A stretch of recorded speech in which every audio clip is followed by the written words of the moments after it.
முதலமைச்சர் செல்வி ஜெயலலிதா தலைமையிலான தமிழக அரசின் 4 ஆண்டு கால மகத்தான சாதனைகளை விளக்கி மாநிலம் முழுவதும் நடைபெற்று வரும் பொதுக்கூட்டங்கள் மற்றும் தெருமுனை பிரச்சார கூட்டத்தில் முதலமைச்சரின் விலையில்லா நலத்திட்டங்கள் மற்றும் சிறப்பு திட்டங்கள் குறித்து விரிவாக பொதுமக்களிடம் எடுத்துரைக்கப்பட்டு வருகிறது.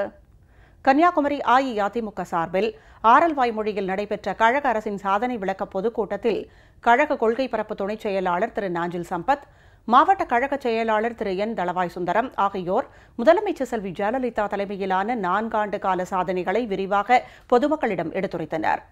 திருவள்ளூர் மாவட்டம் திருவொற்றியூர் தேரடி பகுதியில் நடைபெற்ற தெருமுனை பிரச்சார கூட்டத்தில் மாவட்ட கழக செயலாளர் திரு சிறுனியம் பி பலராமன், தலைமை கழக பேச்சாளர் திருமதி நூர்ஜஹான், சட்டமன்ற உறுப்பினர் திரு குப்பன் ஆகியோர் உரையாற்றினர்.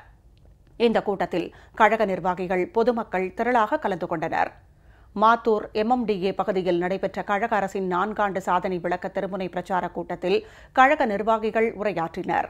விருதுநகர் மாவட்டம் ராஜபாளையம் அருகே உள்ள சிவலிங்கபுரம், தென்கரை, மேட்டு வடகரை ஆகிய பகுதிகளில் நடைபெற்ற கழக அரசின் 4 ஆண்டு சாதனை விளக்க தெருமுனை பிரச்சார கூட்டங்களில் தலைமை கழக பேச்சாளர்கள் மற்றும் கழக நிர்வாகிகள் உரையாற்றினர். விழுப்புரம் வடக்கு மாவட்ட கழக மகளிர் அணி சார்பில் கோட்டக்குப்பம் நகரில் கழக மகளிர் அணி தலைவர் திருமதி கண்ணம்மாள் தலைமையில் கழக நிர்வாகிகள் வீதி வீதியாக சென்று கழக அரசின் 4 ஆண்டு சாதனை விளக்க பிரசுரங்களை வழங்கினர்.